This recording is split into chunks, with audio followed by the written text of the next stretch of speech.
Hi, my name is Shaye, or Shy, either way. Um, Welcome to my YouTube channel and happy holidays.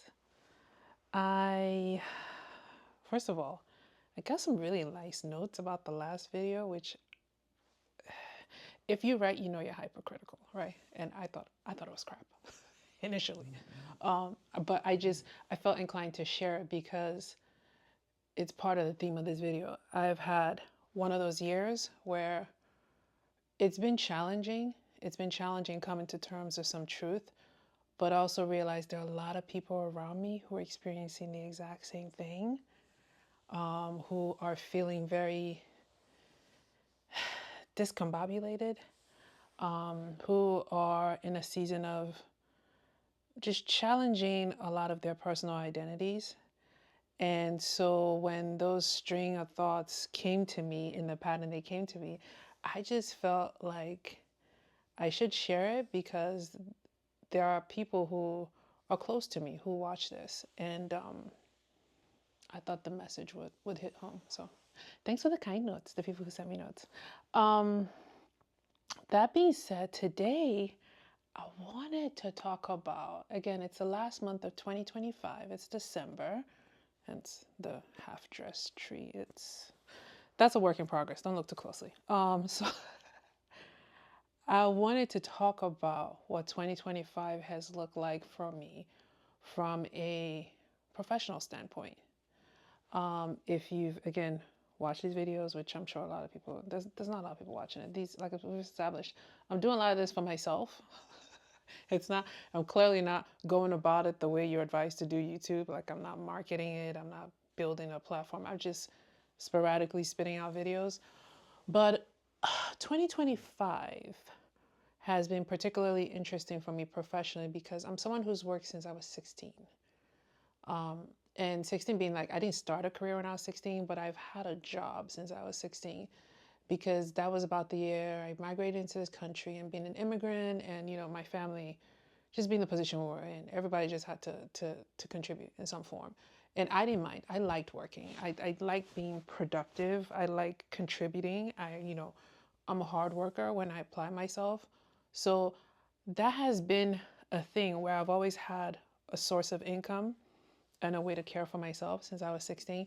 I did that all through college, paid my way through college, came out of college, did videos about how I got a job, etc., advanced up the career, and then was in corporate for 19 years. And this is the first year I did not work since I was 16.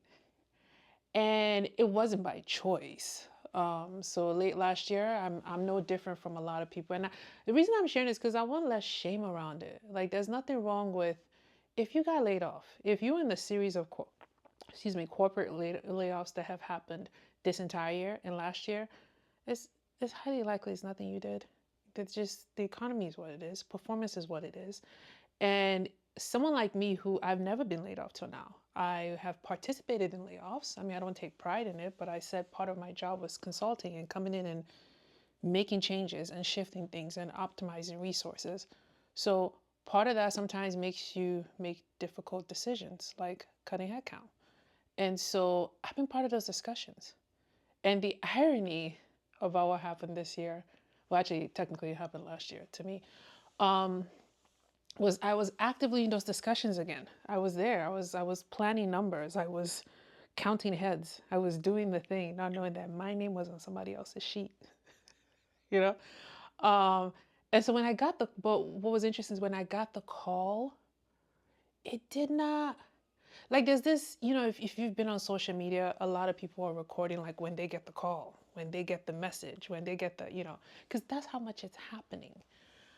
When I got the call, I distinctly remember the day, you know, that my leadership had to tell me that. And I know they struggled with that because this was a role that I was sought after for months. I was courted for this role. And I took it on kind of knowing that it was an experiment for me. It was a bit of a out of my norm role. And I was just craving something different. And I thought, oh, this is it. Like, let me do something so not me, so off the wall in a company that's so not like what I would typically lean into, unless see how I go, you know? So that's what it was. It was a challenge for me. It was something to switch things up because it's getting bored.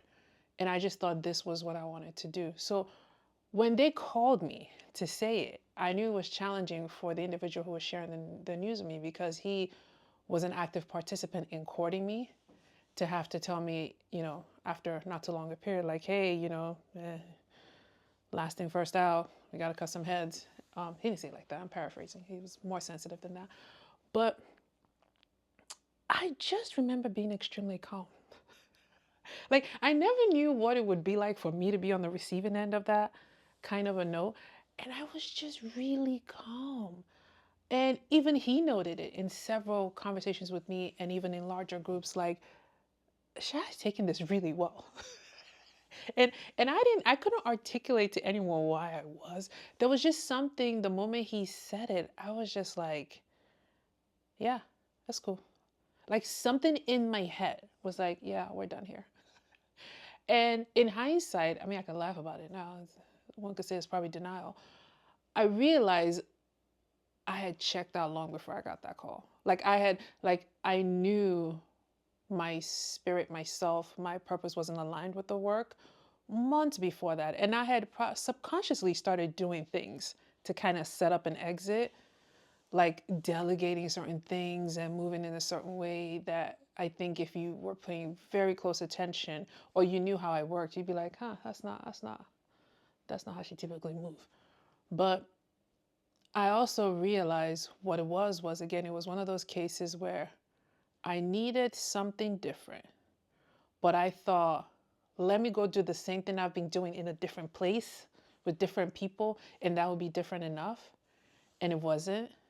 So, what happens in the universe, right? And you hear this about lessons, right? Like, if you don't learn a lesson, not only will life keep giving it to you, at some point it will kick your ass. If 2035 was my kick my ass year, right? Where something innate in me was trying to signal, you need a break. You need to sit still. You need a moment. You need to reevaluate. As I said, it started from my organ failing me years ago and several other subsequent events. And I would still get past that thing, get up and just keep going because, you know, that's what you do. That's what you're taught. That's what society teaches you. And there's nothing wrong with that because we're in a society that you need resources to exist. It is a privilege to say, I haven't worked a year and I'm fine. That is a privilege. That is not something that's afforded a lot of people. I am thankful for it, but I'm also saddened that that can't be norm because if you travel frequently, which, like I said, I do, you realize there are a lot of societies that allow you to have that. You know, if you need time out, like there are collective resources that are created for people to not be dire if they need to take a month or two or whatever off. But, you know, like I said, this ain't a political channel, but I live in the United States. They don't do that here. You know, you stack your dough and figure it out. So I haven't worked for a year. And I'm in December going, wow. I mean, technically it was a year last month, really. It's been over a year now. And it has been a roller coaster of emotional rides. It started out with me being calm, you know, like the duck with like the paddling feet under the water, but I was just really like, it's cool, it's cool. It didn't work, this didn't fit, it's okay. And it happened right before the holidays last year. So I just convinced myself that, you know what, I'm gonna lean into the holidays. Like shit, my birthday's around the holidays. Have fun. Just have a great time. Connect with everybody, you know, go anywhere. If I'm invited, I'm gonna be there, you know, because I don't gotta be nowhere in the morning, you know, like I really, and I'm glad I did because I enjoyed my holidays. Because again, when you're in finance accounting, that like Q4 is insane. And even up to the holidays, like things start to slow down, but there's still this pressure of expectation of like, we got to close out the year. What are we planning for Q1? How are we going to report the numbers? Like, it's just, there's always something, right? So to have a holiday period where I didn't have that pressure was really good for me. I really enjoyed my holidays last year. But then the holidays went by, right? And it's like, okay, cool. You have fun. Now let's go look for work. But not really, you know. Then February came around and my good friend invited me to Portugal. And I was like, you know what? I'm gonna do this. I'm gonna after Valentine's, I'll be back. So I went, had a great time. But as I shared in other videos, I had an eye-opening moment of, there's something in me. There's something in me that wants to try a different way of living, um, a more communal way of existing, a more abstract way of thinking, maybe even opportunities to work with my hands. I just wasn't missing how I taught and how I moved in a corporate setting.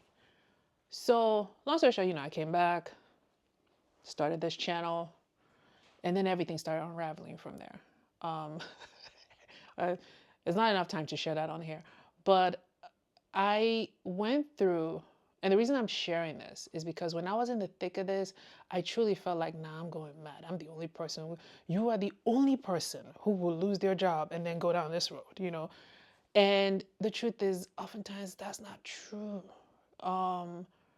I would say starting like August, September, because this is how life works, I started meeting people who were in similar situations, either ahead of me or they had just started, and hearing their stories and seeing patterns and going, oh no, this is normal. This is normal. People just don't talk about it, right? That it is a transition phase. Yes, it's job loss, but really, oftentimes, it's one of those things where I think they're like, is it 4 or 3 life events that could change you at a fundamental level? I think death is one of them. I believe divorce is another one, and job loss is another one. Let's not talk about how many I've done. The point is, I've lived. So, um, I realized this year was another year of other years. I've had other years with changes where I needed to sit still. But my biggest op wasn't even my finances. It wasn't the people around me. It wasn't even people's perception of me not working. That wasn't it. My biggest op was me. I did not know who I was if I wasn't working. I did not know who I was if I didn't have the title. I spoke so meanly to myself for months. I was very self-deprecating. I devalued myself, and because my value was my job. It was my job. It was like 80% of what I did. It was how I attributed value, producing, creating income and supporting myself and others, right? And if I didn't have that, why am I here? I could I couldn't I laugh now, but I remember in those early months, I would be in sessions with my doctor, and she would be like, "Is there a world where you could just exist for you?" Right? Like you're not working, you're not out there trying to prove something or build something, and you're just existing for the fulfillment of you. And I was like, what fairy tale is that? What movie is that? That's not, again, I'm Nigerian. Are you kidding? That's not what we do. We do things, we build things, we create things, we acquire things. That's what we do. That's how, the modus operandum. That's how you move. And here goes they talking about just exist for you, fulfillment of you. What is that? You know? But I can genuinely say, best gift I've given myself.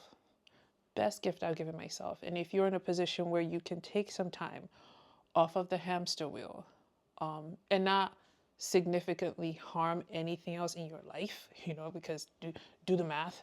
I don't pay your bills. I recommend it. I've been saying it's an equivalent of like an adult gap year. You know how you used to have those kids took a gap year? A gap who? I'm gonna beat my ass. I couldn't take a gap year. So this this was my equivalent of a gap year for an adult. And I would just sum it up like, because I had a call. I'm segueing, but you're used to it by now. I had a call with a lady who I met in that position that I said I was courted for, and I was like, oh. And I remember when I met her in the meeting, I had a call with her yesterday, but when I met her about a year or two ago in a meeting, we crossed paths. And it's very rare, but there are these few moments that have happened in my life where I've been in a meeting or in a work setting and I meet someone and I'm like, that's a kindred spirit. I gotta pursue this person. We gonna be friends, over time, but we gonna be friends. And this lady was one of them. She came on my Zoom screen, and I was like, "Who is that?" Like, we need talk, not about work. Because there are people I'm like, yeah, I want to network with you. We want to talk about work. But there's specific people you meet, and you're like, I need to talk to you. And I'm glad that I did that because over time we've been talking and getting to know each other and established a friendship. But then when I was, severed, I had spent the whole year just kind of focusing on me, not looking at work opportunities, not actively pursuing things because I needed to just pour into me. And so I haven't connected with her. And long story short, yesterday we got to reconnect. We finally got on the phone. And I learned that shortly after me, she too was severed. I didn't know that because, again, I was in my world. But we got to talking, and it was so eye-opening because I hadn't shared with her what I'd been doing for the whole year, right? I'm sure she thought like, oh, you must have gotten another job, you must have done something there.